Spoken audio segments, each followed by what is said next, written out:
Welcome back to the Ultimate Lost Media Iceberg. This is part 3 and the final part of the series where I cover the final 3 layers of the iceberg. First, we will go over the first layer of this part and the 7th layer overall, lost video games. This layer is dedicated to video games that were either completed, cancelled, or never made, but did have a concept at one point. But the games, for whatever reason, are not available or have been found at some point. So, without further ado, let's get on to the first layer of this part and the 7th layer overall, lost video games. Hey, it's me from the future. I recorded 2 layers and I forgot to mention this, but the night that this is recorded, the date that this is being recorded is November 7th, 2023. I forgot to mention that. Okay, back to the video.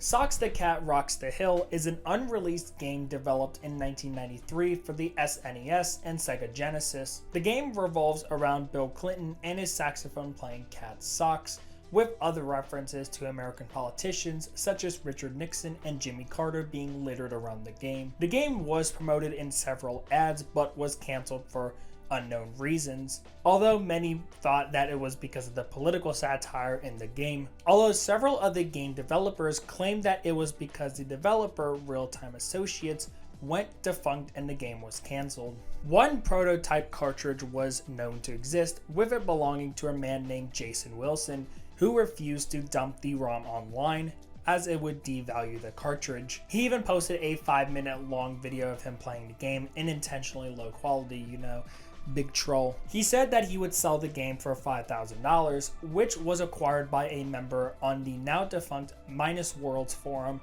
who then dumped the ROM online in 2018. That was the SNES version, as the Sega Genesis port is fully lost, as no prototypes are known to exist. Mean Girls DS is a game that was intended to be released in September of 2009 in Europe and April of 2010 in the US. The game was developed by 505 Studios for the Nintendo DS, obviously, and was to be based off of the film of the same name. Based off of initial screenshots that surfaced from an Italian website, it seems that the game would have been a mix of puzzle games, which would have made it similar to the PC game Mean Girls High School Showdown. In May of 2021, YouTube user Raimona claimed to have come in possession of a ROM of the game, to which she uploaded a full playthrough in July, after enlisting the help of a Lost Media Wiki user Tommy S. Shatter to debug the game. However, the ROM still remains lost, but someone does have a copy of it, so it is entirely possible that Mona could dump it in the future. Sometime in 1999, a port of Grand Theft Auto for the Nintendo 64 was intended to be released but was cancelled. The game was shown off at E3 1999 when it was around 50% complete, and a scan of an ad in a Spanish Nintendo 64 magazine was uploaded by a user on the now defunct Assembler Games forum named Lucci. In 1989, a listing for a video game named Yeah Yeah Beavis 1 was listed in Play It Again, a mail order catalog in a magazine named Video Games and Computer Entertainment. Theories range from it being a copyright trap to a placeholder to even being an inside joke, as to this date, nothing has come out from this game. However, it is believed that Yeah Yeah Beavis 1 is actually a game that was released on the NES and Famicom named Rai Rai Kyanshi's Baby Kyanshi no Amida Daibouken. I aced that first try, that is insane. Before Conker's Bad Fur Day was released in 2001, the game was supposed to be 12 Tales Conker 64 to be developed by Rare Studios. The game was first revealed at E3 1997 and was supposed to be a sequel to the Game Boy Color game Conker's Pocket Tales. However, Rare was criticized for making too many children's games, so they did what any sane video game studio did. They canned the entire thing and started from scratch, creating the very raunchy and vulgar Conker's Bad Fur Day. A 30-minute video was uploaded to YouTube in 2012, which was obtained from the beta of the game. In March of 2023, Rare's co-founder Tim Stamper confirmed that there was still a copy of the game in Rare's archives, showing off the game's intro. The Elder Scrolls Travels Oblivion was a PSP spin-off of The Elder Scrolls 4 Oblivion. The game was first revealed in an October 2006 issue of the PlayStation magazine. Although the game was supposed to release in spring of 2007, the game never came out. In May of 2016, YouTuber PTOP Online uploaded footage of the demo of the game. Since then, all 5 known prototypes were leaked online. Based on the popular television show, South Park was a game intended to be released in 1999 for the Game Boy Color by Acclaim Entertainment. The description of the game reads as follows, and I quote, "From the deep reaches of space, a horror approaches. Once in a great while, the malevolent forces of the universe combine to form a force of evil so concentrated, so pure, that no bastion of goodness and decency can stand against it. It hurls through the universe towards its destination, the planet Earth, the town to be victimized, South Park, Colorado, a quaint little town nestled in the peaks of the Rocky Mountains. Where better to terrorize good and decent folk? Yeah, right." They literally say "yeah, right" at the end. In August of 2018, the ROM of the game was leaked by Lost Media Wiki user The Cool Dude after they had contacted the head developer of the game. Staying on the topic, a South Park game was to be released in 2005 by BuzzMonkey Studios, but was canceled during production. The game would have been available on the PlayStation 2, Xbox, and the Nintendo GameCube. The game was said to have had gameplay similar to Grand Theft Auto and The Simpsons Hit and Run, where players could explore an open world, drive vehicles, fight characters, and complete missions. All 4 boys would have been playable characters, Cartman, Stan, Kenny, and Kyle, with the game also featuring popular side characters from seasons 1 to 8. The game would have also had a multiplayer split screen mode where players could play racing and combat games. In September 2015, footage of gameplay from the Xbox build surfaced from YouTube user Happy Console Gamer, and a cutscene featuring Cartman in a mental hospital has surfaced. In November of 1994, an ad in a French video game magazine named Gen 4 advertised the first hardcore erotic game in the world. Aptly unofficially titled the first hardcore erotic game in the world, the game was only available through mail order with a check. Even the title was not accurate, as there were many pornographic games released on systems as far back as the Atari 2600. Although in July of 1995, an American magazine named PC Gamer featured the game's actual title, Machot Drives It All, or shortened to Machot. Based on the small amount of information given about the plot, it's believed that the player plays as Machot, a detective who is conducting work in a hotel in which he is seduced by multiple women and then... Only the 2 ads as well as a few screenshots from those ads exist, as there are no copies of Machot known to exist. Sadness was a game intended to be released for the Wii. The game was one of the first announced for the system in March of 2006 to be developed by Polish studio Nibris.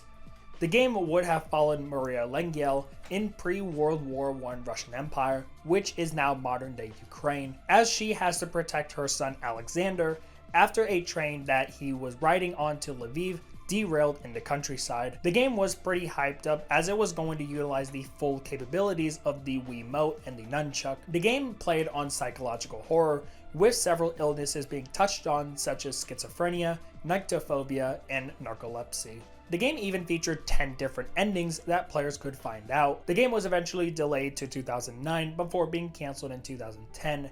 The game went through production hell after the developers constantly failed to meet deadlines, and Nibris went defunct in 2010, although some of the unfinished musical scores have since been released by the game's composer.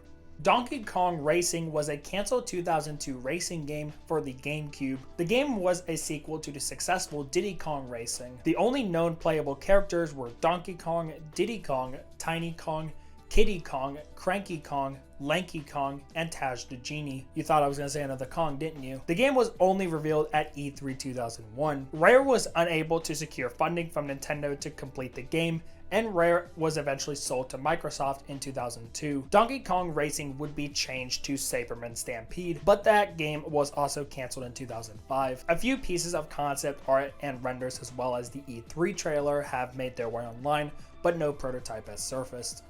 Perhaps the most famous piece of lost video games, Star Fox 2 was a planned sequel to Star Fox that went through development by Argonaut Software between 1993 to 1995, with it first being revealed in December of 1993. The game was shown off at E3 1995 and in an issue of Electronic Gaming Monthly in September of 1995, but it was announced that the game was quietly cancelled. This actually generated a response from Nintendo Power, who claimed that the game was still being worked on and that new features were being added to the game, although most were under the assumption that the game was cancelled. An early alpha build surfaced in 1999 on the now defunct cherryroms.com. In 2002, a German website featured screenshots of a later build, which is now available. Finally, in June of 2017, you won't believe this, Nintendo themselves, I know crazy, released the SNES Classic, and included in the catalog of 21 games was a completed version of Star Fox 2. The game was also included in a December 2019 update of the Nintendo Switch's SNES library. Who would have thought that after all of that, it was Nintendo of all people, very ironically, to have released it. Call of Duty Devil's Brigade was a cancelled third-person shooter to be developed by Underground Development for the Xbox 360, PS3, and PC. The game would have been much different than other Call of Duty games, as this would have had you controlling an entire squad. The game would have been set in World War II, specifically Italy. Several pieces are known about the game and some screenshots are available. Although the game was revealed, it was cancelled sometime after. Some very small bits of development footage are available, but to this day, nothing has been dumped. Pac-Man Ghost Zone was a 3D platformer that was being developed by Namco Homatech for the original PlayStation in 1997 before being cancelled due to company politics and quality concerns. The plot of the game revolved around a kid who gets sucked into a Pac-Man arcade machine and turned into Pac-Man. The reason for this being that Namco Homatech was not allowed to use the actual Pac-Man character, so it was like a loophole. The kid would then have to travel through 14 worlds before defeating the Ghost Lord. After a few appearances in magazines and trade shows, 2 Homatech members presented the game to then Namco president Masaya Nakamura, who apparently loved the concept but hated the gameplay. He allowed the game to continue but slashed the development schedule, causing the game to be rushed. After a second meeting, nearly the entire Homatech staff was fired and the game was cancelled. A prototype does exist, with the only one being in the hands of the PlayStation Museum. Other than that, some screenshots of the game as well as renders of different assets have surfaced. Some gameplay has also been released as well, but to this day, a build of the game has not been dumped. Fallout Extreme was a game to be developed by 14 Degrees East for the PlayStation 2 and Xbox in the early 2000s. Very little is known about the production of the game, as it was never revealed, and many believe that the game never made it into the full development stage. Over the years, several sketches and renders have leaked, as well as some descriptions of scenes and features. Silent Hills was a cancelled installment in the horror game series Silent Hill. In August of 2014, a playable demo named Silent Hills PT, an abbreviation of Playable Test, was available on the PlayStation Store under the pseudonym of 7780 Studio. In 2012, game director Hideo Kojima announced that he was partnering with film director Guillermo del Toro. The demo had the players walking through a house with different frightening events. In 2015, Kojima was fired from Konami, which led to Silent Hills being cancelled. Although footage of the demo is readily available, neither that full build nor the earlier one that Del Toro revealed has surfaced online. Ura Zelda was an unfinished add-on to The Legend of Zelda Ocarina of Time for the Nintendo 64 disk drive. Since a lot of the ideas were scrapped when Zelda 64 went to standard cartridges, director Shigeru Miyamoto planned an expansion for the game, which would have become Ura Zelda, although in reality, this expansion only changed some minor details in the game. A restoration of the expansion was started in 2010 named Ura Project, although this seemed to have been abandoned by 2013 after several of the maps got leaked. While the project would be picked back up in 2016, it has since been presumed cancelled. In July of 2020, some of the expansion's data would be leaked on 4chan as a part of the Nintendo Giga Leak. Included in this leak was all of the maps for the remade dungeons for Ura Zelda. Since then, several screenshots have also come out. I spoke about the early version of Food Fight during Lost Films, but now I will talk about the Lost video game based off of the series. The game was to be based off of the Food Fight film, which would have been released on the PlayStation 2, Game Boy Advance, and GameCube. The game was to be developed by Global Stars Software, which has since been absorbed into 2K Play. Based on the footage that is available, the game would have been a 3D platformer where you play as Dex Dog Detective, with rumors stating that many of the stars from the original film, including Charlie Sheen, who voiced Dex in the film, reprising their roles in the game.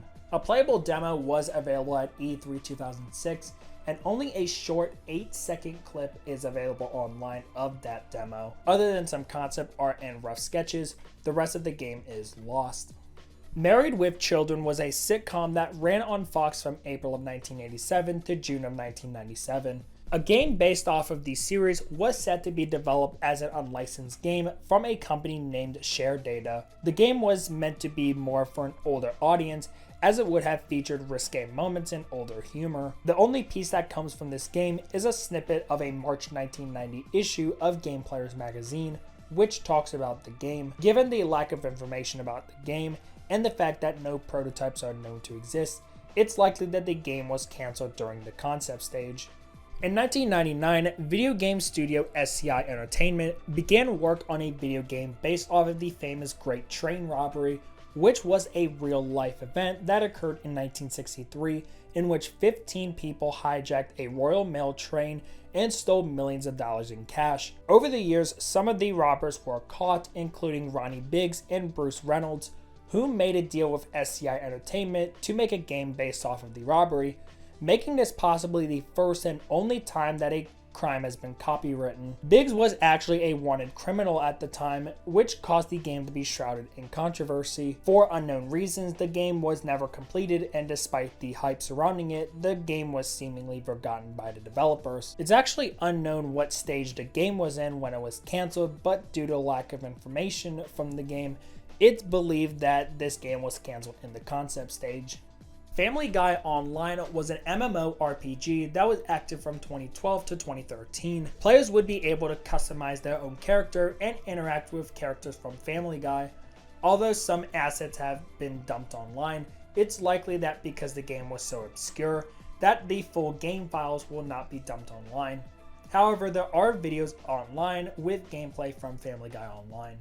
Being the second time Star Fox has been mentioned on this layer, a version of Star Fox was planned for the Nintendo Virtual Boy, which was revealed at Winter CES 1995, while Star Fox 2 was still in development. Not much is known about this game, although it was cancelled sometime after due to the production of another Virtual Boy game, Red Alert, as well as the Virtual Boy being both a commercial and critical flop. Animaniacs Hollywood Hypnotics was a 2D platformer that was going to be released on the Game Boy Advance in 2003 from Swing Entertainment. The game would have had the player play as Wacko, Yakko, and Dot as they stopped Brain from taking over the world, with the game being a platformer and point-and-click hybrid with different puzzles to solve. The game was supposed to be released coinciding with another Animaniacs game, this one being Hollywood Hijinks, which was also cancelled in February of 2003 along with Hollywood Hypnotics. Although Hollywood Hijinks would eventually be picked up by a different publisher and released under the name Animaniacs: The Great Edgar Hunt, Hollywood Hypnotics has gone unreleased and has yet to leak, although some screenshots have surfaced, as well as some animations that are believed to be from the game are known to exist. Pac-Man World, although sometimes referred to as Pac-Man World 4, was a cancelled installment to the Pac-Man World series. By the way, Pac-Man World 2 is the best one. It's unclear whether this was a reboot of the entire series or was just a sequel to the series. The game was expected to release sometime in either 2009 or 2010. Not much is actually known about the development of the game, as the developer, publisher, nor the console it was intended to be on were known, although it could be speculated that was to be released on the PlayStation 3 and Xbox 360. The game was never officially announced by Namco and was quietly cancelled, although some pieces of concept artwork for different levels were released, as well as screenshots of gameplay and even video of some small gameplay. Although it is unconfirmed how far the game got into production before it was cancelled. Based on the popular game show, The $1 Million Pyramid was a game released on the Wii in March of 2011. The piece of Lost Media that comes from this game is an early build of the game that was made sometime before the game was released.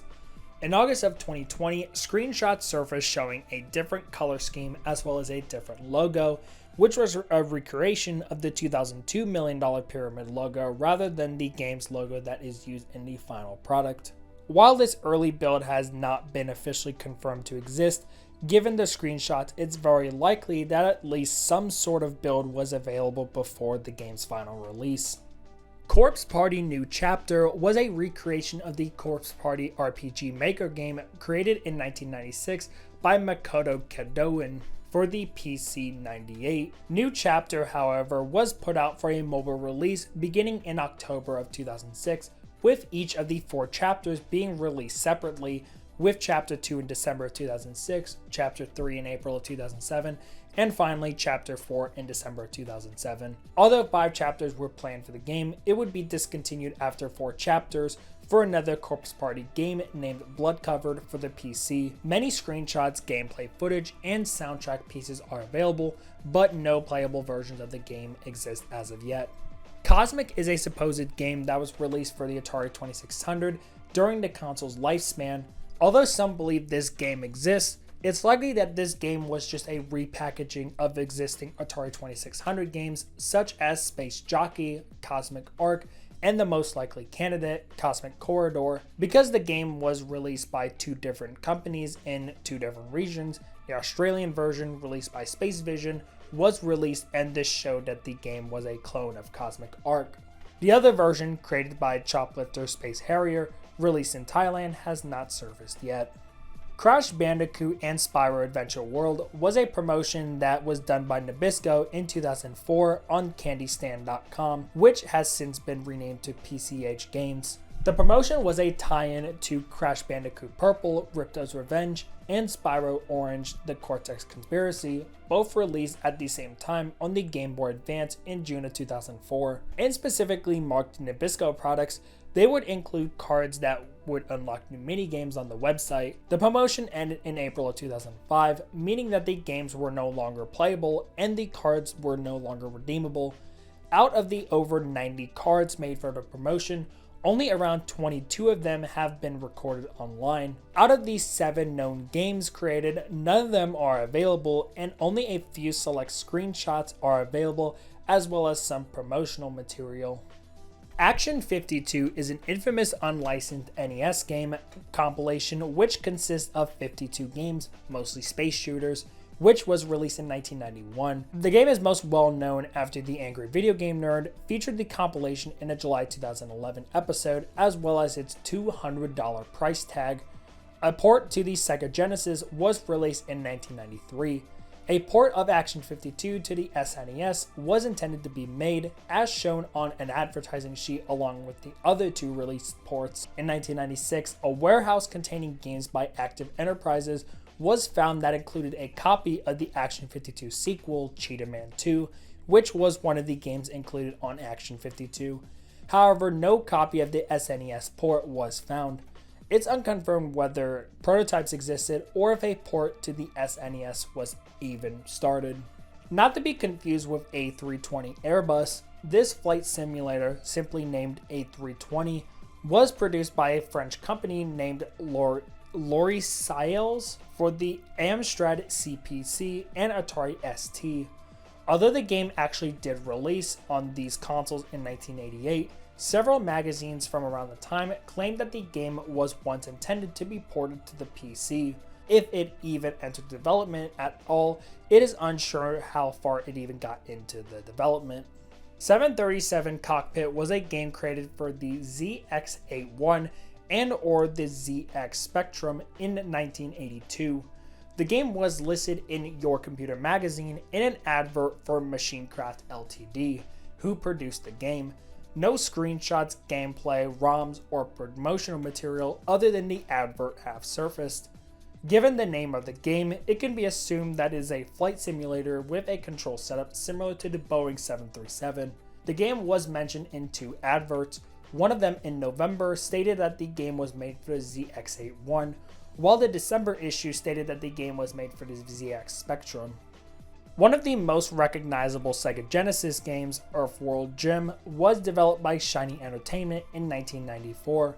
Atari would end up getting their hands on the rights of Earthworld Jim and planned on making a port of the original game to the PlayStation Portable. The port was first announced by Atari at E3 2006, to which the port was 80% complete and was set for an early 2007 release. The port was being developed by Interplay, who were facing financial problems while producing the Fallout MMO and having to pay royalties to Shiny Entertainment, and after Atari attempted to broker a deal between the three, the deal fell through and thus the project was scrapped. Around 5 minutes of gameplay has surfaced as well as a few pieces of concept art, but to this day a prototype has not made its way to the internet despite the game basically being complete.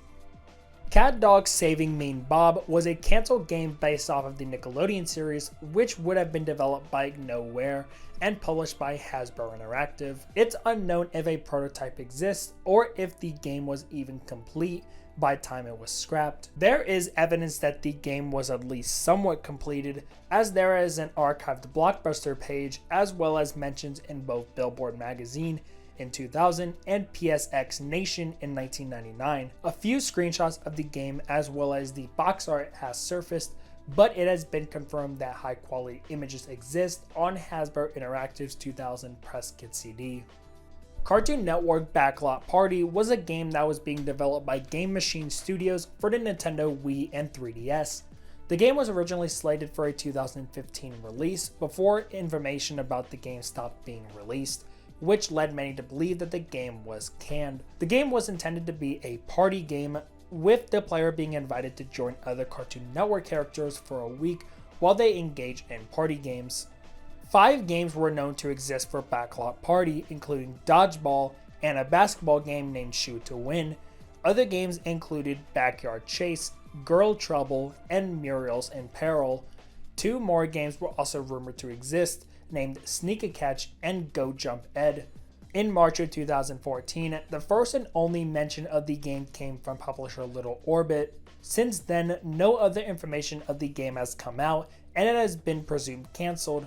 No material has come out, but the supposed logo for the game is available. Bubsy 3D was a 3D platformer for the PlayStation developed by Eidetic in November of 1996. If you know this game, then you know it has since gone on to be called one of the worst games ever created due to its primitive 3D graphics, bad voice acting, bad controls, and most infamously, bad camera movement. A version of the game for the Sega Saturn was in production, going under the working title of Bubsy 3, and GamePro magazine claimed that it would be released in winter of 1996. But according to publisher Accolade's official website, the game was delayed to spring of 1997, but then was cancelled outright due to the failure of the PlayStation version. Little information is known and no prototypes have come out. The Big Comfy Couch was a Canadian children's television series that ran originally from 1992 to 1996 before being revived from 2002 to 2006. In 2011, an article on Unseen 64 was made about a lost build of a game based off of the series for the original Xbox in 2004. Prior to that article, information about the game was scarce and no screenshots were known to exist. Since then, screenshots have surfaced, which confirmed that the game would have been some sort of 3D platformer with mini-games. Eventually in 2022, Capcom employee Chris Tang got his hands on hardware of the game and released some gameplay footage in December of that year. No playable version of the game has been made available, though, as Chris is the only one in possession of a working version of the game. Dance Dance Revolution Dance Wars was a freemium mobile game released by Konami Digital Entertainment and GREE in February of 2013. The game was similar to the DDR games that people were used to, with players being able to use the touchscreen to play. However, GREE's server shut down in August of 2013, which rendered the game unplayable as they needed to access GREE servers in order to play the game. People with the game installed on their phones will no longer be able to get past the title screen, and unless the game can be reverse engineered, this game could be lost permanently. 18 minutes of gameplay is available as well as a few screenshots. Epic Mickey 3 was intended to be the third installment in the Epic Mickey series. According to series creator Warren Spector, he originally wanted Epic Mickey to be a trilogy. However, Junction Point Studios, the developer of the Epic Mickey series, was closed by the Walt Disney Company in January of 2013, which would have rendered a sequel being made to be almost impossible. Only a few select pieces of concept art, as well as the teaser for the third game from Epic Mickey 2 are available. Felix the Cat, based off the popular cartoon, is a game created in 1992 for the NES and Game Boy. The game has players play as Felix as he sets out to defeat the evil Mad Professor who has kidnapped his girlfriend Kitty. A port of the game was intended to be made for the Famicom system but was cancelled for no reason. The port would have been released in December of 1992 and was mentioned in several Japanese gaming magazines, although there is Japanese text buried within the NES version, which would have been for the Famicom version. No prototype of this Famicom port has come to light.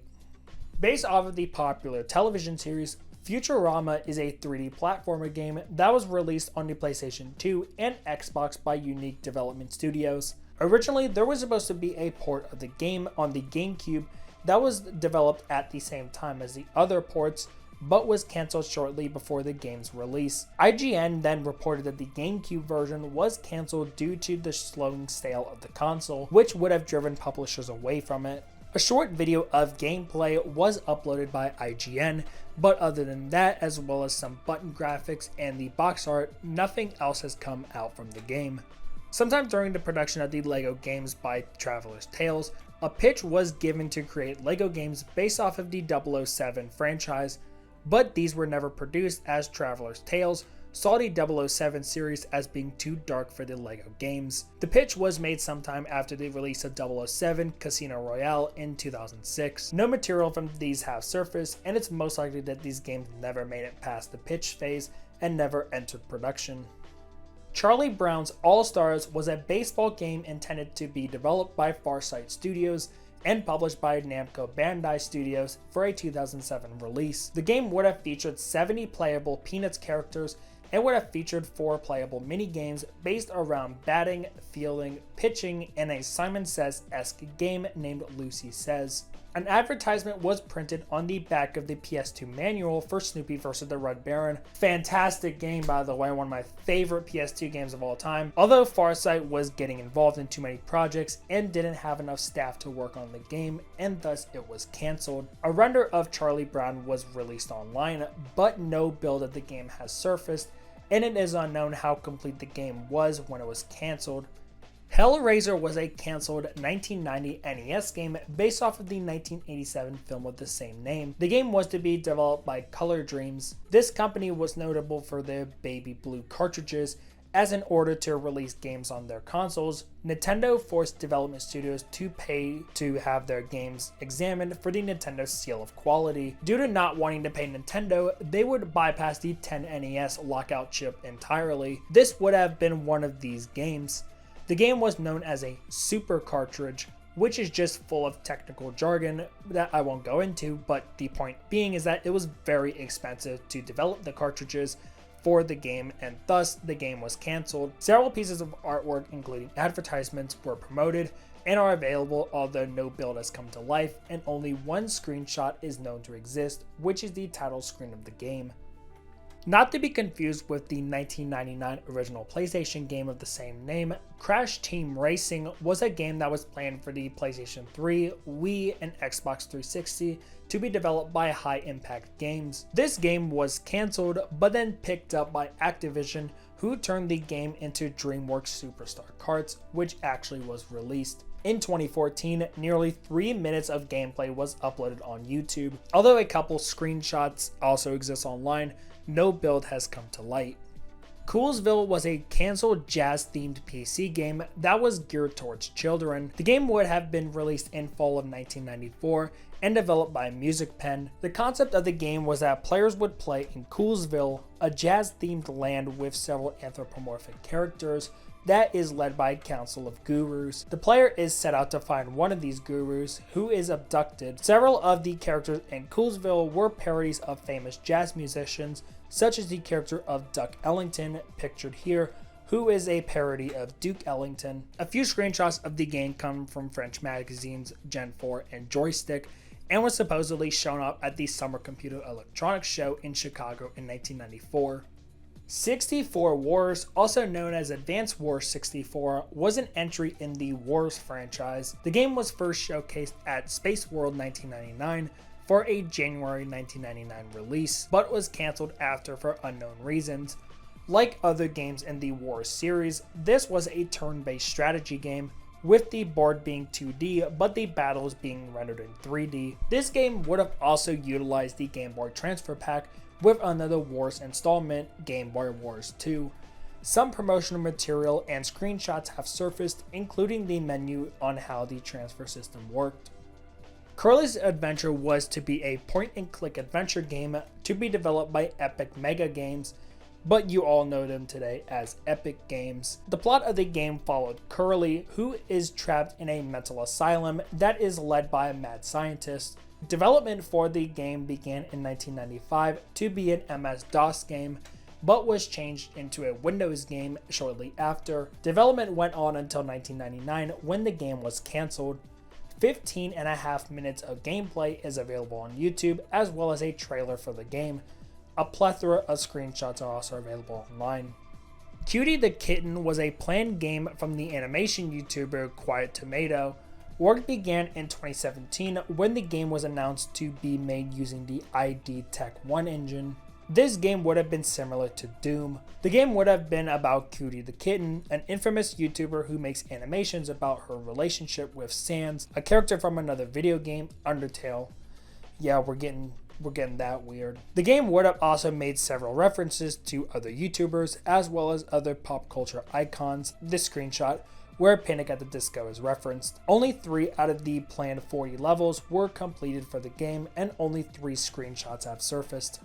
Finally, Action Game Master was a planned handheld video game console from developer Active Enterprises, who were known for making Action 52 and Cheetah Man 2, which we talked about earlier. Other than having its own exclusive games, the system would have had compatibility with the NES and SNES and the Genesis that could be played from separate adapters that were sold in stores. Not only that, get this, the system would have also included a color LCD screen, CD player, a TV tuner, built-in battery charger, and a cigarette lighter adapter for cars.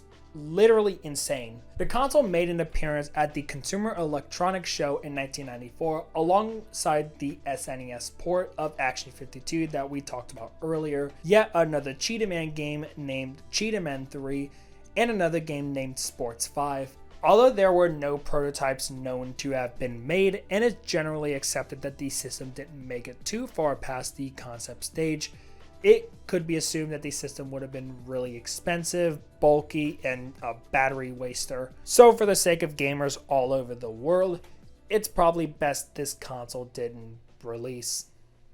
So we are getting really close to the end, with only 2 more layers to go. This next layer deals with lost images. These are lost images or lost versions of images, pretty self-explanatory. This layer is also noticeably shorter than the others, and that's just due to the little information there is on lost images, which is really depressing. So to supplement, a lot of these pieces are lost paintings and artwork pieces. So now let's get into the second layer of this part, and layer 8 overall, lost images.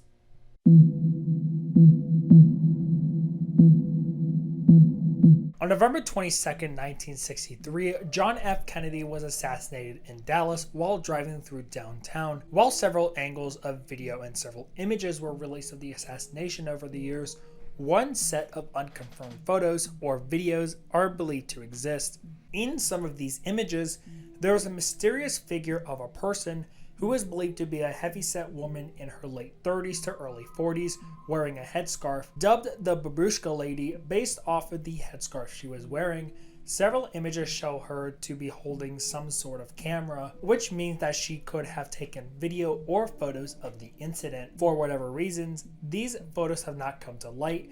Any identity of the Babushka Lady has never been revealed. One woman who was believed to be the Babushka Lady was dancer Beverly Oliver, who turned over the footage that she had recorded of the incident to the FBI.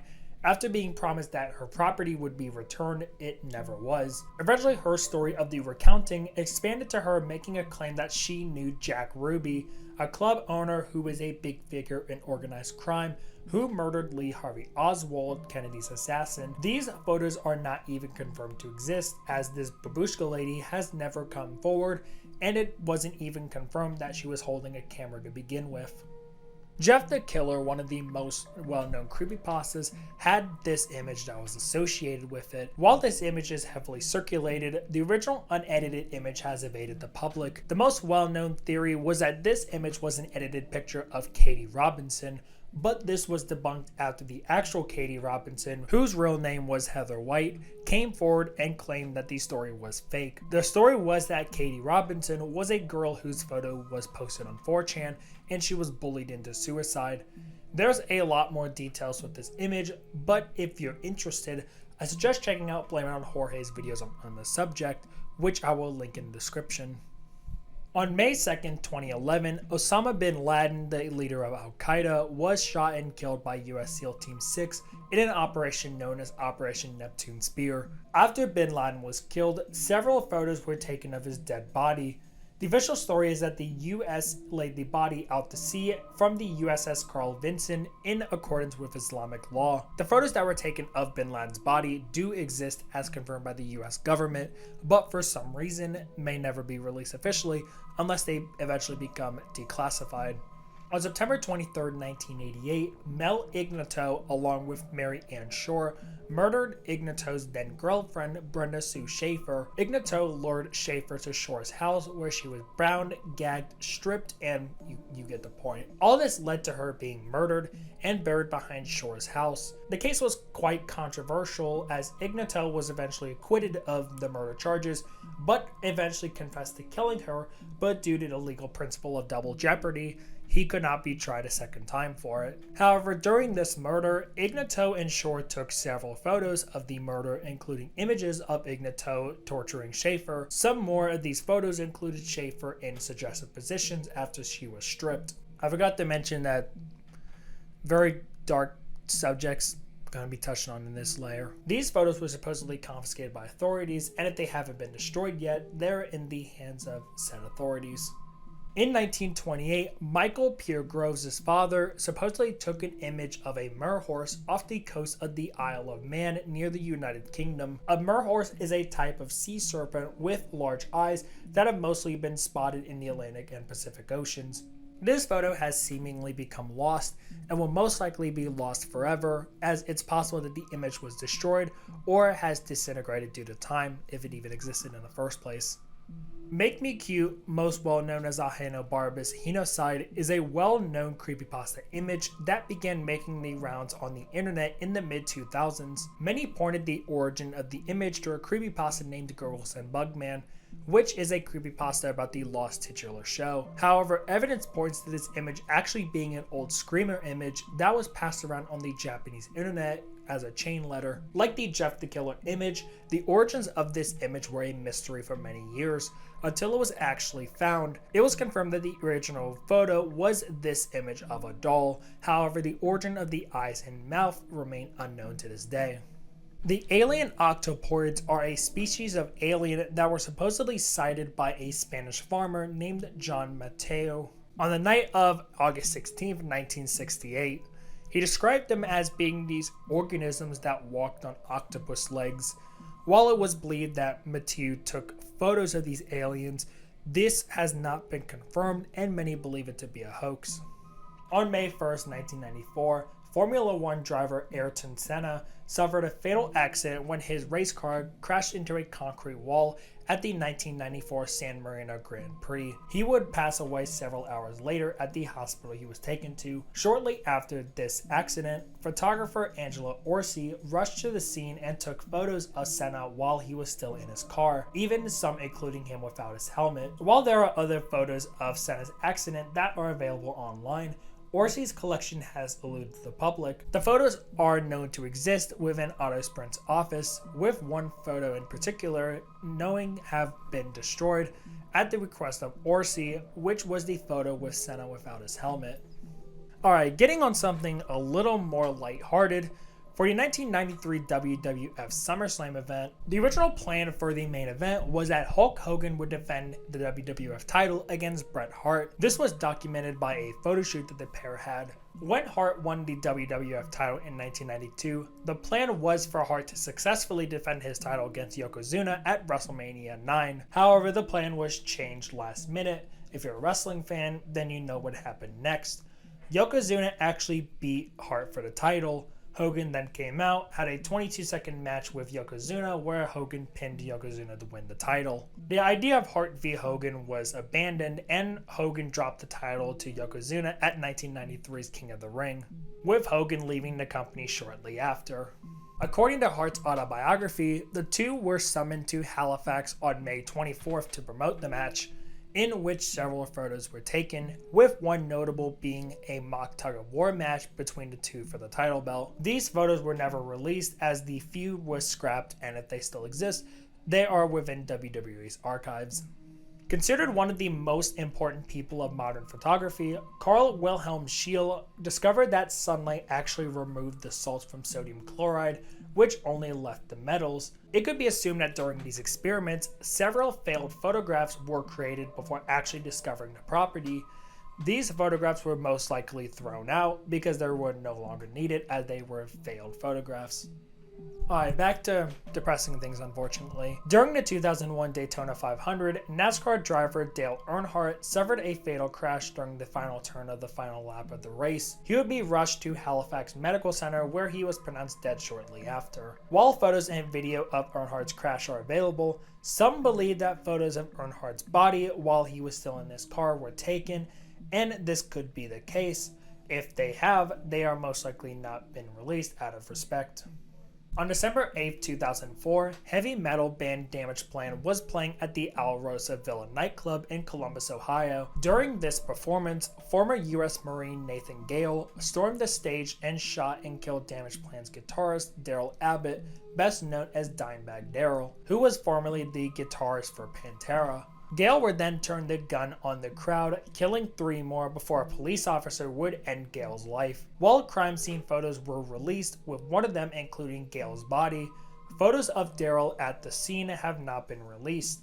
Although it's possible, though very unlikely, that someone with a camera in the audience took pictures, it's likely these photos haven't surfaced out of respect. The nightclub that Darrell was killed at was eventually demolished in 2021. On January 26, 2020, a helicopter carrying Kobe Bryant, his daughter Gianna, and 7 others crashed on the side of a mountain in Calabasas. All 9 on board were killed on impact, which led to worldwide mourning of the basketball legend. Tabloids such as TMZ were denied access to the site. Later investigations found that actually at least 8 different LAPD officers took unauthorized photos of the crash, including photos of both Kobe and Gianna. Of course, Vanessa Bryant, Kobe's widow, sued the department to get the photos deleted, and as to the public's knowledge, the photos have since been deleted. I already talked about Ricardo Lopez earlier in the Lost Videos layer. While there is at least one known photo of Ricardo Lopez after he shot himself, there are believed to be higher quality photos of Lopez's body that were taken at the scene, but these have not come to light, or I haven't found them as of yet. One of the most infamous internet stories of all time, Blowfly Girl, is a story about a girl who has a trash fetish who then goes on to have sex with trash. Rereading this, it's very obvious that this story is so fake, and it just seems like one of those shock value stories. However, while Blowfly Girl was updating her story, she would actually include photos with these stories, which could actually help the credibility of it. Although these photos are long gone and no one seems to have archived them, unless this so-called Blowfly Girl comes forward with original photos, or if someone had archived any of these when the story was first being updated. One of the most popular creepypastas of the modern internet, The Backrooms, is a story about a purgatory-like place that manifests itself with dull office walls, carpet, and fluorescent lights. The Backrooms was one of the first stories to birth the liminal space horror genre, which prides itself on the surreal, seemingly abandoned nature of certain places. The original story was posted on 4chan's X Paranormal board in May of 2019, but the original image first made its way on the internet in April of 2018 on 4chan's B Random board. The lost media of this points to where this photo was actually taken. No one really knows where exactly it was, but if you want my opinion on it, I believe it's just a photoshopped image. Magistrates of Brussels is a lost oil painting that was made sometime between 1634 and 1635 by Anthony van Dyck. The painting depicted portraits of 7 magistrates, with a statue representing justice being in the center. The painting only survives from a grisaille sketch that was done by Dyck, which was done before the painting was done. This is now on display at the École Nationale Supérieure des Beaux-Arts in Paris. The painting was destroyed in the 1695 French bombardment of Brussels. Per Yngve Olin was a Swedish black metal vocalist that was in the band Mayhem from 1988 to 1991. In April of 1991, Olin would commit suicide via shotgun in one of the band's rehearsal houses, leaving behind a suicide note. The first person to find Olin's body was bandmate Øystein Aarseth, who was known by a stage name Euronymous. Upon discovering the body, Aarseth went to a local store and bought a disposable camera. Once he got back to the house, he snapped several photos of Olin's body, one of which was sent to Warhammer Records and was infamously used as the album cover of Mayhem's bootleg live album, Dawn of the Black Hearts. The album was eventually reissued in 2017, with the cover being replaced by a photo of the band's bassist, John Stubberud. Other photos that were snapped by Euronymous were believed to have been destroyed by his father after his murder in 1993. While the original album cover is available to view, don't look it up by the way, and vinyls, cassettes, and CDs with the original album cover are available to purchase, Discogs blocks any of these listings from their website, and other images are most likely lost forever as they were destroyed by Euronymous' father. In January of 2020, Reddit user Tonsta H posted about how they owned curtains featuring illustrations of 8 different celebrities and wanted to identify each of them. Since the original postings, 7 of these celebrities have been identified, with them being Adriana Lima as Celebrity 1 and 3, Josh Holloway being Celebrity 2, Jessica Alba as Celebrity 4, Travis Fimmel as Celebrity 5, Ian Somerhalder as Celebrity 7, and Orlando Bloom as Celebrity 8. The identity of the infamous Celebrity number 6 is still unknown. Possible candidates included Johnny Depp, Kristen Bell, Olivia Wilde, Brad Pitt, and Angelina Jolie, with Wilde being the most plausible candidate. To this date, the identity of Celebrity 6 is still unknown, and the original photo is also unknown. In December of 2013, German Formula 1 driver Michael Schumacher was skiing with his 14-year-old son Mick in the French Alps when he suffered a serious skiing accident. While skiing, he lost control and fell, hitting his head on a rock. Schumacher was airlifted to the hospital where he underwent 2 surgeries and was put into a medically induced coma. Schumacher actually survived the incident, as the helmet he was wearing most likely saved his life. During his recovery process, an anonymous individual had entered Schumacher's house and snapped secret photos of him while he was in bed paralyzed. The person was allegedly attempting to sell the images for $1 million to European media outlets, but to the public's knowledge, the photos were never sold and have not been released out of respect. In 1964, American football player Mike Henry, not to be confused with the voice actor of Cleveland Brown from Family Guy, posed for a series of publicity stills to promote a CBS Batman Saturday morning series in 1964. Before the series was made, however, DC Comics got the TV rights for Batman back and made the 1966 series starring Adam West. Because the series was never made, these stills have never been released. This photo is a mock-up of what the stills were believed to have looked like. The plane ride from hell is an infamous event that took place in May of 2002. The incident involved several WWE wrestlers on an airplane, with many of them indulging in drinking beforehand. Several of the incidents that occurred included Brock Lesnar and Kurt Hennig grappling, with Lesnar nearly driving Hennig through the emergency door. Ric Flair sexually harassing the female flight attendants, and Michael Hayes having his hair cut off while he was sleeping after he sucker punched another wrestler earlier. According to former wrestler Justin Credible, paparazzi were taking pictures on the plane as well as the wrestlers going through customs, with one alleged image featuring the late Scott Hall being wheeled in a wheelchair through customs in an unresponsive state. However, none of the photos have surfaced and the whereabouts of them are unknown. In November of 1916, Titanic's sister ship Britannic sank after being hit by a German mine. The sinking killed 30 people and was the largest ship lost in World War I. Photos of the ship sinking were supposedly taken with a couple believed to exist, although most of these have since been debunked. In 1992, Madonna created a coffee book named Sex to coincide with her album released the same year, Erotica. The book featured softcore pornography and themes of sadomasochism. While over 3,000 images were believed to have been taken for the book, only around 300 made it to the final product. It is unknown where the other images are if they still exist, but if they do exist, it's likely they are in Madonna's possession, as many of these featured her and several others in sexual situations. Life of the Virgin is a series of frescoes, which is just a fancy word for wall painting, which were done by Francisco de Goya. This specific series, named Frescoes in the Cartuja de Ollade, which were completed in 1774 and painted at the Church of the Charterhouse of Ollade in Zaragoza, Aragon, Spain. I'm trying my best here. The series tells the story of the pregnancy of the Virgin Mary with Jesus, beginning with Mary's parents, Joachim and Anne. Then it comes the birth of the Virgin to the right, which is followed by marriage of the Virgin to the left. Then comes the visitation of Mary to her cousin Elizabeth, the circumcision, the adoration of Magi, and finally the presentation of Jesus at the temple. 11 paintings were originally made for the series, with some of them being damaged as a result of the desamortization, which was the privatization of Spanish mosaics from 1835 to 1837.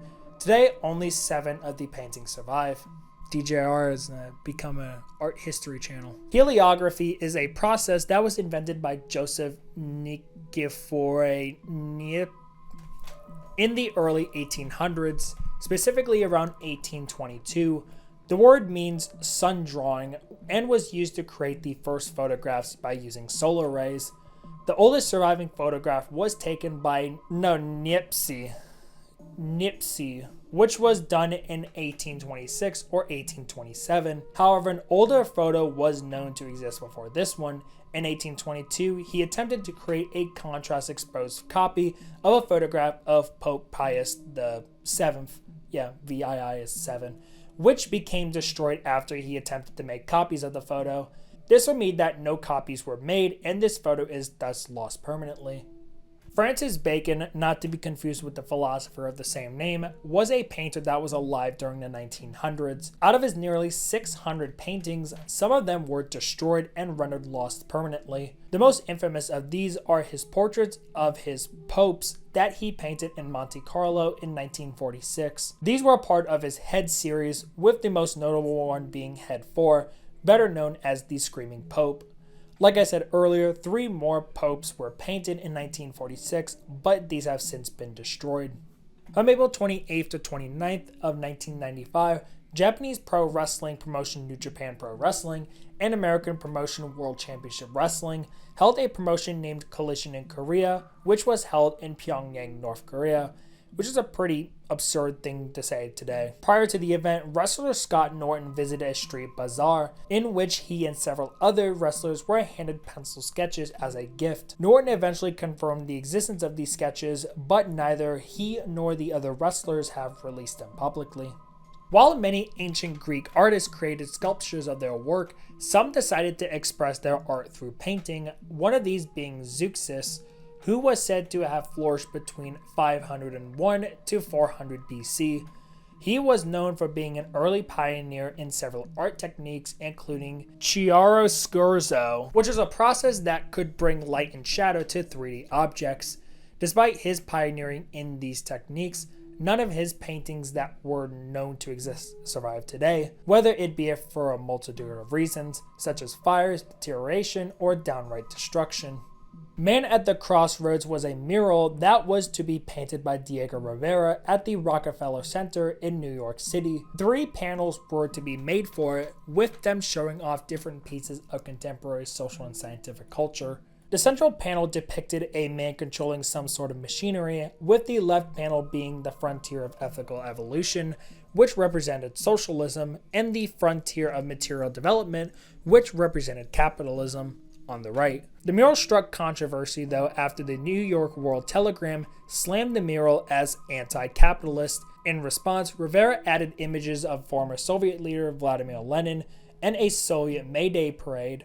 In May of 1933, Rockefeller ordered the mural to be plastered over, which caused protests from other artists and eventually was replaced with a mural of Joseph Maria Set in 1937. Only black and white photographs of the incomplete mural exist, which were taken after Rivera suspected that the mural was going to be destroyed. He eventually repainted the mural in Mexico named Man, Controller of the Universe. Before Hitler's rise to power in Germany, he had ambitions of becoming a famous painter. A lot of these paintings and drawings were made while he was living in Vienna, Austria. Although many of these were recovered by the US military following Germany's defeat in World War II, several of these paintings have begun to go up on auction, and it's possible that one day almost all of his paintings will be publicly available. Anne Boleyn, Queen of England from 1533 to 1536, was the second wife to King Henry VIII.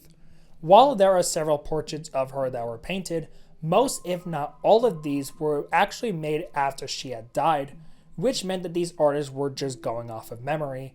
A full-length portrait of Boleyn while she was alive was in possession of John Baron Lumley, but was partially destroyed in a fire. It's unknown if any of the portraits still exist from when she was alive.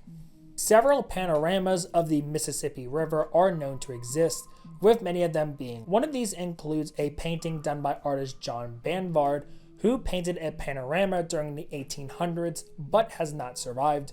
Despite being advertised as 3 miles long, the painting was described as rough. At one point, 7 different touring Mississippi panoramas were known to exist, with the only one surviving being named the Dickinson-Egan panorama.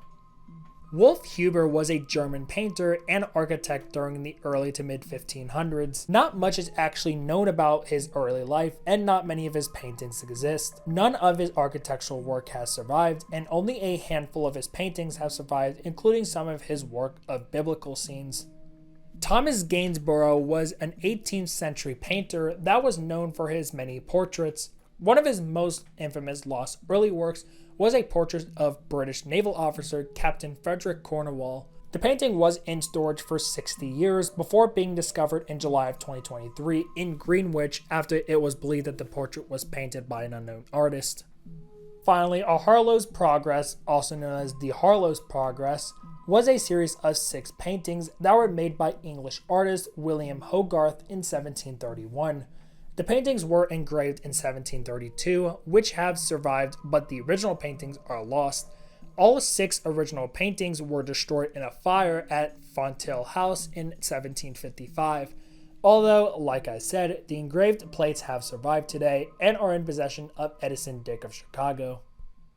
And now for the final layer of the iceberg, Layer 9, Lost Literature. I just want to say before we go into this final part, if you have been watching the entire iceberg, or at least like most of it up to this point, thank you so much. I really appreciate you watching this far. And I've been wanting to do Lost Media for a while. But like I said at the beginning of the iceberg, I wanted to do like a big project like this because I felt like I couldn't really do it justice unless I'm not going to do like a top 10 most mysterious lost media that may never get found. Like, I'm not going to do something like that. I want to do like a big iceberg video where I just cover like hundreds of lost media topics. I had a lot of fun making this. It took me a while to write, not so much record and edit. Like writing, it took me months to research and write this video. But it only took me like a couple months to record and edit the entire thing. But yeah, I really thank you guys for watching this. And I know I said this video isn't productive, but kind of is. I mean, I guess if you want to learn something, it kind of is productive to learn a little bit, but yeah, let's move on to the final layer. So this final layer covers lost literature, whether that be books, magazines, newspapers, comics, and even some musical pieces. So without further ado, this is the final layer of the ultimate Lost Media Iceberg, Layer 9, Lost Literature.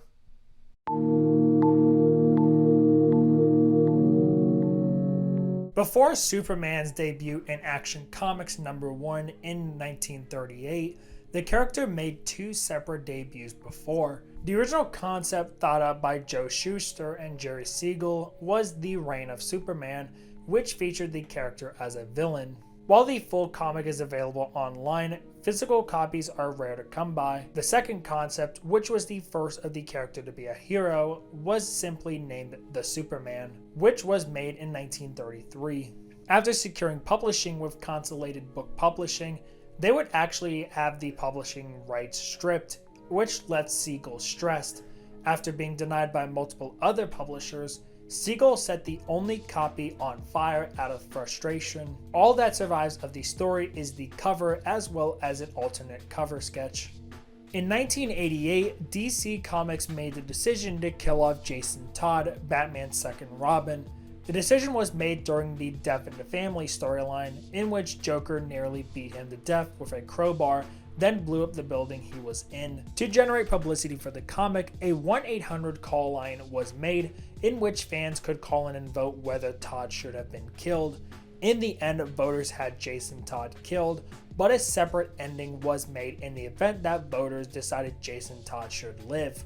2 pages were known to exist, with the first one being sketched of Batman holding Todd with Batman saying he's alive. This page is missing color though. The second unfinished page is of Jason in the hospital.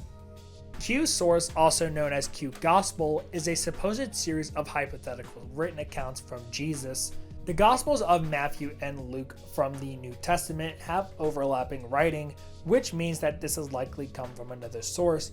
And before you ask, yes, there is also overlapping writing from another source, but that comes from the Gospel of Mark. The theory is that Matthew and Luke got these writings from another source named Q Source, which also includes direct quotes from Jesus.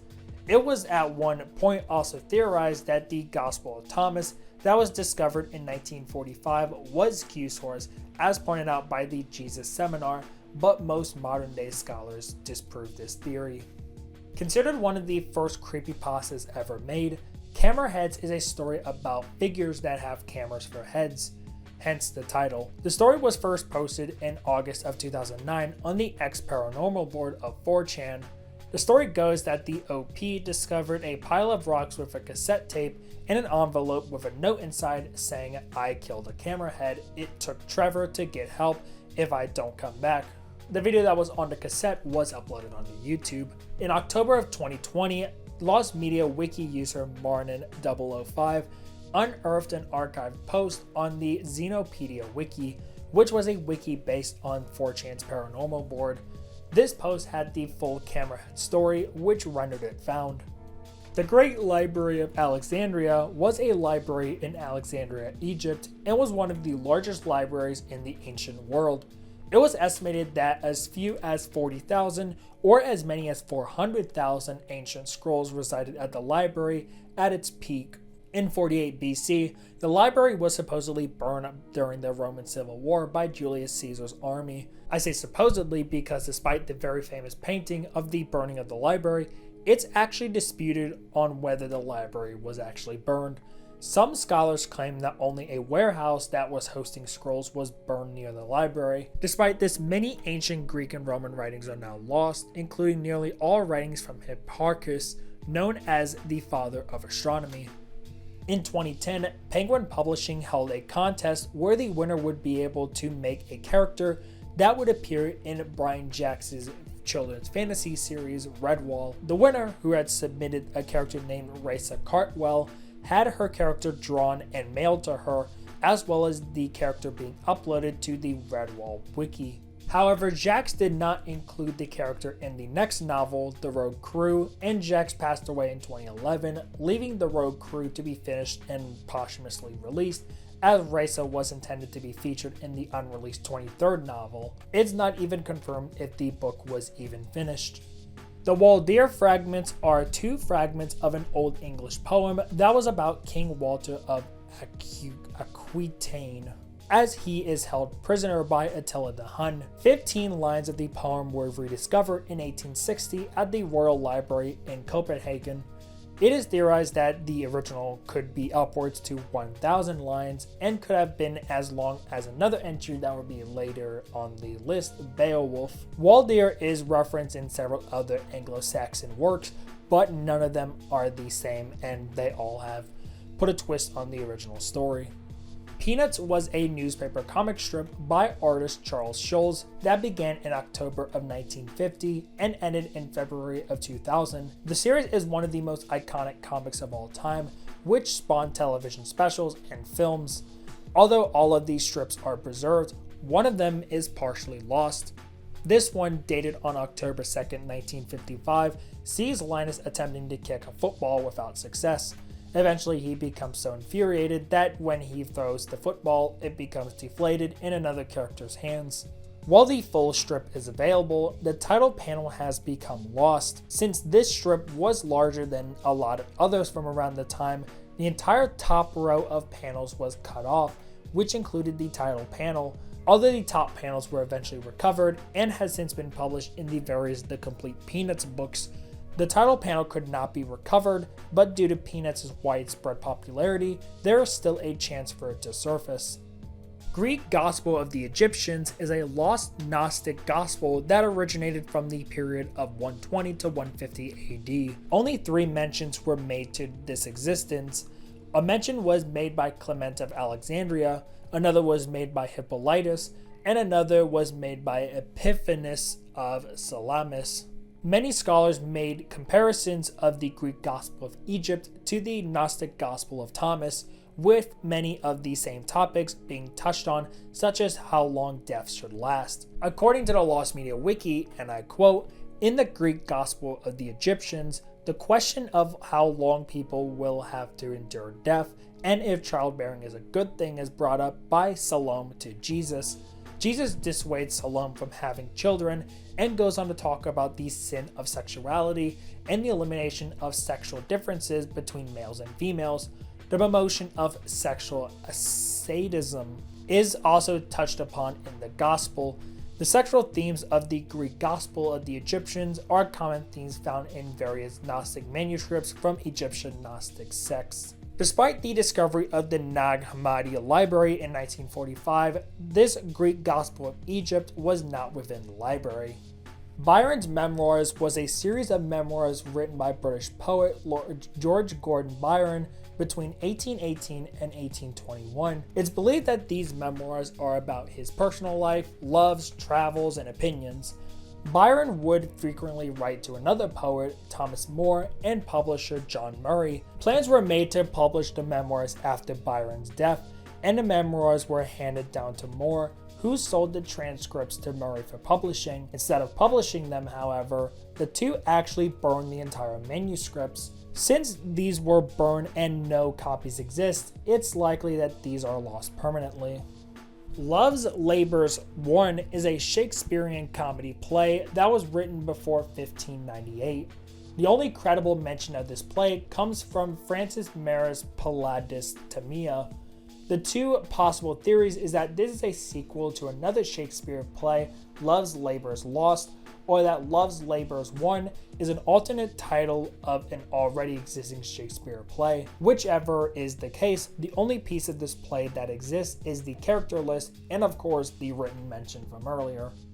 Amadis de Gaula is a medieval romance novel series beginning in 1508 from Spanish author Garcia Rodriguez de Montalvo. The thing is that he claimed that this version was corrected and amended from the original version.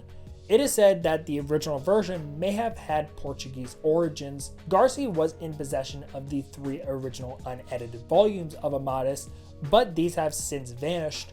and the only remains are small fragments that reside in the Bancroft Library at the University of California, Berkeley.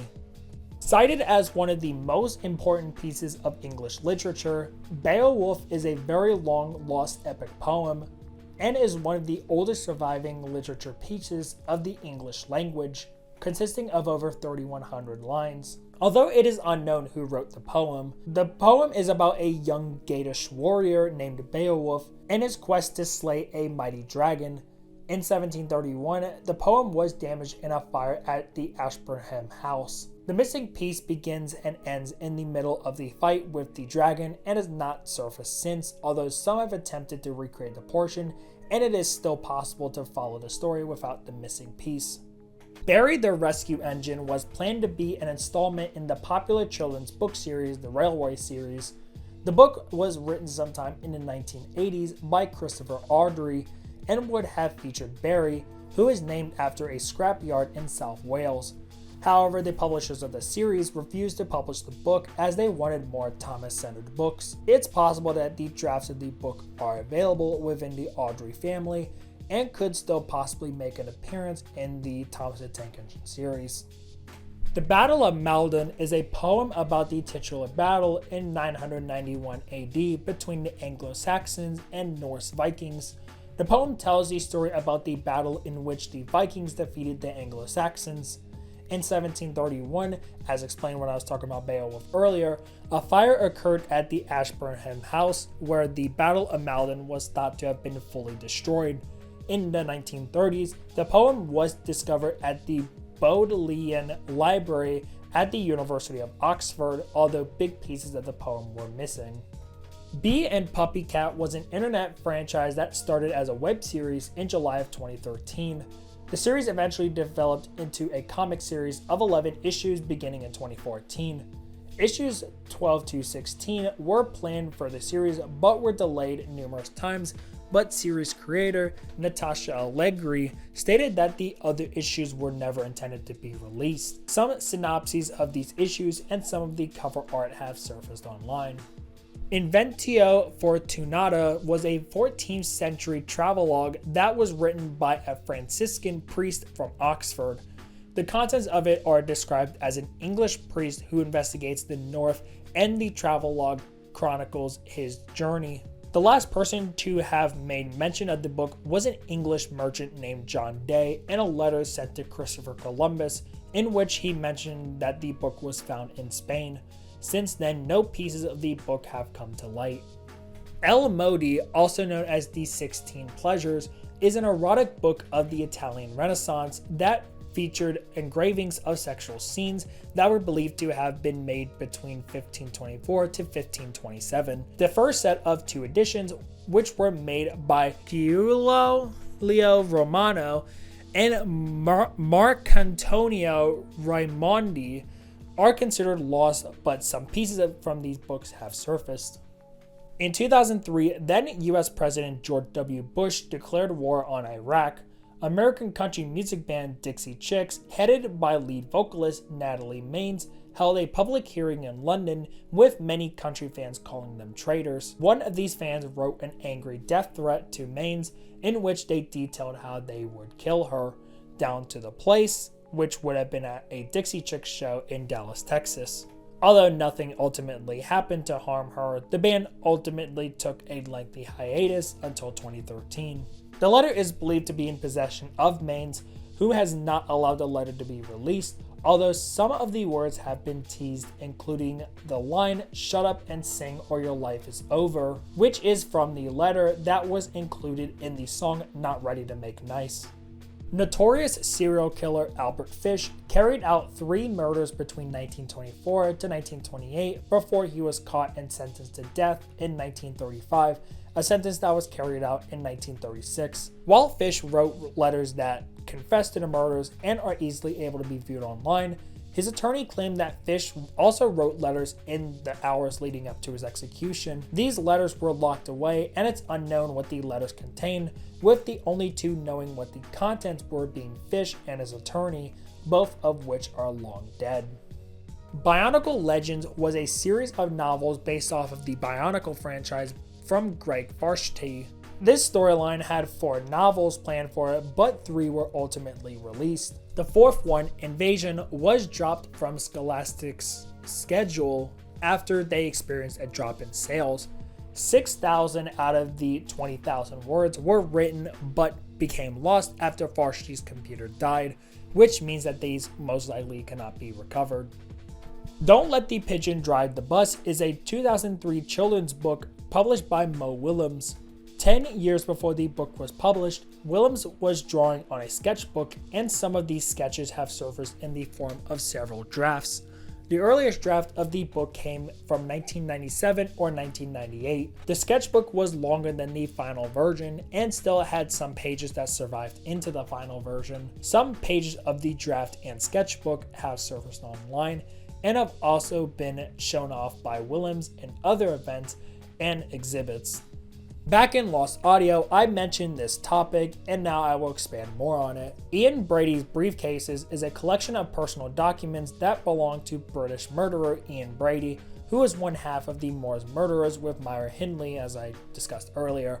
2 briefcases were known to exist belonging to Brady, and after his death, interest grew in these briefcases as some of the documents could lead investigators to the body of one of the pair's victims, Keith Bennett. Brady had handed the briefcases over to his lawyer before his death. In 2017, the Greater Manchester Police requested a court order to search the briefcases, but couldn't get it because there was no investigation that could lead to a prosecution.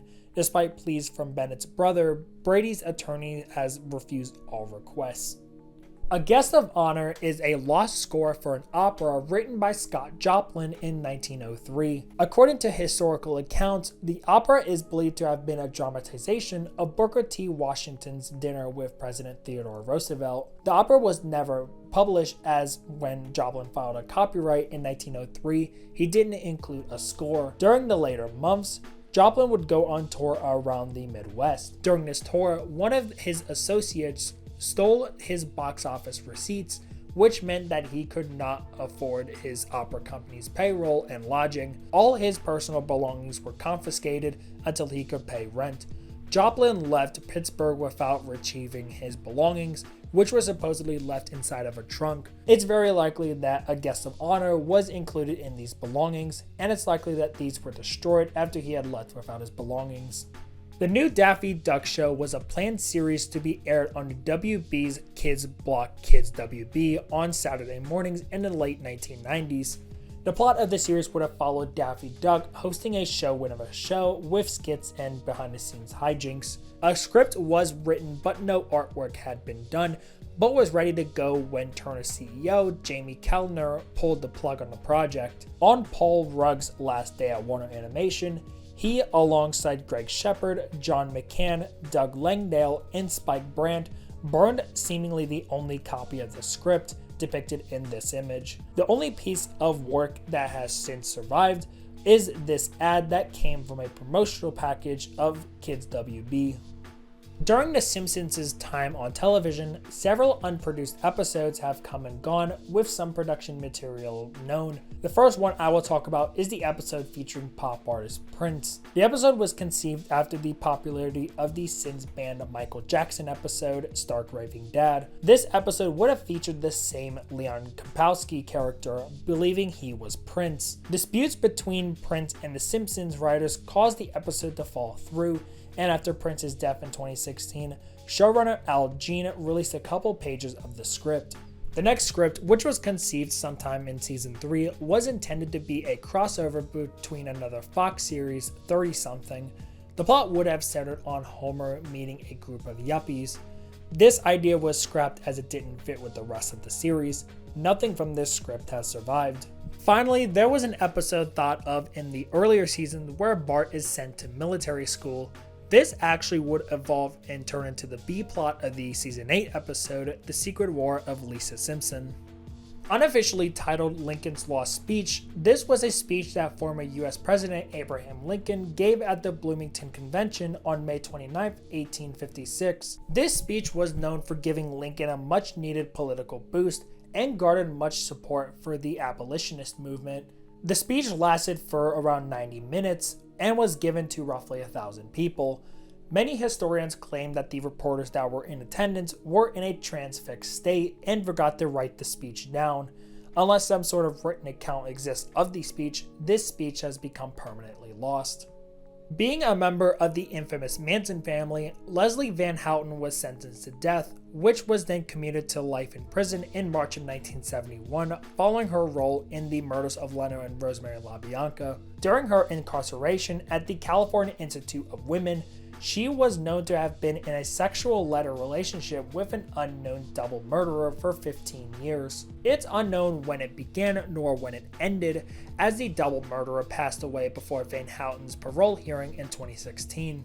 The whereabouts of the letters that Van Houten sent are unknown, as they might have been confiscated by prison staff following the passing away of her partner, but the letters that she received are most likely within her possession, or perhaps confiscated upon her parole being granted in July of 2023. Hortensius is a lost dialogue that was written by ancient Roman philosopher Marcus Tullius Cicero, named after his friendly rival Quintus Hortensius Hortalus. The dialogue's contents are that it takes place at either one of the homes or villas of Lucius Licinius Lucullus, and him inviting his three friends over: Cicero, Quintus Lutatius Catulus, and the titular Hortensius. The four then talk about several different topics such as leisure and the arts. The dialogue was actually quite popular for its time and was received well. Hortensius was only known to have survived until around the 6th century AD. Around 100 or so fragments are available today. Double Exposure was to be a novel written by Sylvia Plath. The book was said to have been semi-autobiographical, and the estimated number of pages that were going to be in the book were as low as 60 to 70 and as high as 130. The plot of the book was said to have been about a woman discovering that her husband is having an affair, which culminates in the husband leaving the family. The whereabouts of Double Exposure are unknown. Margot Frank was the older sister of Anne Frank, who both died of spotted typhus in February of 1945 at the Bergen-Belsen concentration camp. In Anne Frank's diary, she mentions that Margot is also keeping a diary. Although this diary was never recorded, fan-made diaries were made, including The Silent Sister, the Diary of Margot Frank by Mazal Aluf Mizrahi. The cheapest Muppet movie ever made was a planned Muppet film to be made in 1988 and was conceived by Jim Henson, Jerry Jewell, and Frank Oz. The idea was bounced around a few times, most recently in 2009, but never made it past the screenplay stage. The idea was that Gonzo would be directing the film, but he blew half of the budget in the opening titles, and the film would become cheaper and cheaper as it went on. The film was put on the back burner, but was announced at the D23 Expo in 2009, but was pushed away for 2011's The Muppets. No versions of the film's screenplay have surfaced, with there being two versions known to exist. Persis, also known as the Sack of Troy, is an epic poem that was part of a collection of ancient Greek literature named the Trojan Cycle, which tells the story of the Trojan War. The poem begins with the Trojans discussing what they should do with the wooden horse that the Greeks left behind, and this leads to the Greeks coming out of the house at night and massacring the Trojans and setting fire to the city. Only 10 lines have survived from the poem, and much of what we know about the poem comes from a summary of the cyclic epics from the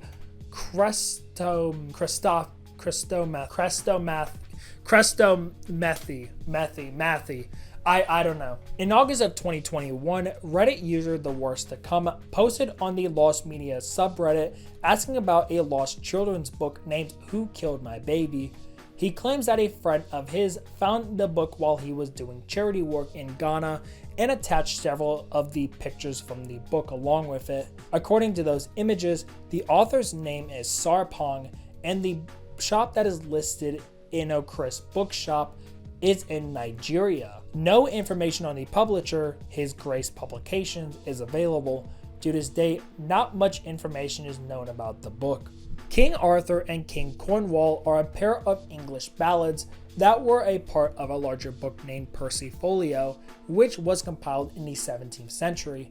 The ballads are about King Arthur and King Cornwall having a falling out and fighting each other by the end. Fragments of the ballads were believed to have been destroyed in a fire, and thus only 30 lines remain of them. Molly Oodle is a 1915 novel that was written by L. Frank Baum, the writer of the Wizard of Oz novel. Not much is known about the plot of the book, but the novel was around 63,000 words, and that it was completed in September of 1915. The book was sent off to the publisher but was seemingly lost. Where the Greener Grass Grows was an unpublished novel from V.C. Andrews. The novel ended up being the first draft of what became her 1980 novel, Petals on the Wind. The story focuses on two characters, Kathy and Paul, getting married. The book supposedly had 486 pages completed for it, but the drafts were scrapped for unknown reasons. In 1999, Nathaniel Bar-Jonah was arrested and sentenced to 130 years in prison for kidnapping, assault, and molestation. Although he was accused of murder, he was never prosecuted for it. Shortly after Zach Ramsey had gone missing in 1996, Bar-Jonah began to hold cookouts where he would serve burgers, spaghetti, chili, meat pies, and casseroles to his guests, with many pointing out that the meat had an unusual taste to it. I bet you can expect where I'm going with this. When police raided Bar-Jonah's apartment, they found cookbooks with recipes that used children's body parts and found coded journals that referenced serving these recipes to his neighbors. These recipes nor the journals have ever surfaced, and because of the contents inside, it's likely they will never surface. If they haven't been destroyed yet, they're in custody of Great Falls, Montana authorities. Alright, I promise there's no more gross stuff for the iceberg, so we're all good here. The classic novel Of Mice and Men by John Steinbeck, written in 1937, has gone on to be a nightmare of high school freshmen across the nation. The book has also come under fire from censors due to the offensive and racist language. However, we aren't going to talk about all that business, but instead the lost first draft of the story. The story is about two migrant workers, George Milton, an intelligent man, and Lenny Small, a large, bulky, mentally disabled man. According to some stories, Steinbeck's dog had actually eaten half of the first manuscript for the story. In May of 1936, Steinbeck wrote this, and I quote, "Minor tragedy stalked. My setter pup, left alone one night, made confetti of about half of my manuscript book. With no copies of this original manuscript, it's unknown what the first part was or how much it deviated from the final story." Talk about my dog ate my homework. The Book of Jasher is a lost biblical book that is mentioned in the Hebrew Bible. Two mentions of the book are made, one of them in the Book of Joshua and the other in the Book of Samuel. A third possible reference comes from the Book of Kings, but this reference has not been confirmed to be the Book of Jasher. Although several forgeries have been written over the years, the original Book of Jasher has not surfaced and its existence is unconfirmed, as there is not much historical evidence to back it up. The Mayday Mystery is an ongoing mystery that originated in Arizona. On May 1st, 1995, a former student of Arizona University discovered an odd advertisement that was posted in the Arizona Daily Wildcat, the university's student-run newspaper. He eventually found out that these ads had been going on since 1981. Dozens of these ads have been documented on MaydayMystery.org, with the most recent one as of the writing of the script being June 25th, 2023. Although there are believed to be more ads that exist, but some of these have since slipped through the cracks and have not been cataloged. However, texts still trickle in every so often, with some coming from decades ago, so it's possible that eventually all of these letters will be found up until the most recent one. The SCP Foundation is a fictitious artifact collection agency that collects objects that go against the natural laws. Each object is given a number, usually SCP- and then the number, and an object class, either safe, which is for objects that are of course safe, Euclid, objects that pose a slight risk, or Keter, which are dangerous objects that are held in maximum containment. SCP-048, also known as the Cursed SCP slot, has had several stories that have been attached to it, as it was known in its early days to be home to low-quality stories. 5 stories were known to be created for it, which we will go over. The first one, Joey, was a talking dog that required staff to refer to him as Joey, as he did not like being referred to as SCP-048 or an object. This story was decommissioned in January of 2009. This is the only story that has been archived. The first replacement of Joey came in January of 2009 with The Edge of Twilight, which was deleted less than 24 hours after by moderators. The next replacement, which is mostly unknown, is A Normalizer on January 27th of 2009. The only mention of this story is the reference to the deletion made on the thread. The next one came on January 30th with Necklace of Greed, which was deleted not long after, but the name remained on the main list for a few days after the deletion. Finally, there was Vampire Boat, which only comes from a mention by moderator Dr. Kondraki. On the current page, the number is described as being retired, as everything assigned to it has been destroyed, decommissioned, stolen, or otherwise lost to the Foundation. The current name of it is the Cursed SCP slot. Like I said earlier, every story but the Joey story has been lost. Agathon was an Athenian tragic poet who has had almost all of their works lost. The poet is best known for his appearance in Plato's Symposium, in which he appears at the banquet that celebrates Agathon's prize for the first tragedy at Lenaea in 416. 6 titles are known to exist. I'm going to look at the teleprompting the entire time, so I apologize. Erope, Alcmeon, Anthos or Antheus, Mysore, Telephos, and Thyestes. Out of all the content from his plays that exist, only 3 titles and 31 different fragments survive today. And finally, the last entry on the iceberg. In February of 2021, a blog named Crazy Days and Nights posted claiming that Greta Thunberg and Ted Kaczynski, better known as the Unabomber, had exchanged letters between each other during Kaczynski's time in jail before he died in June of 2023.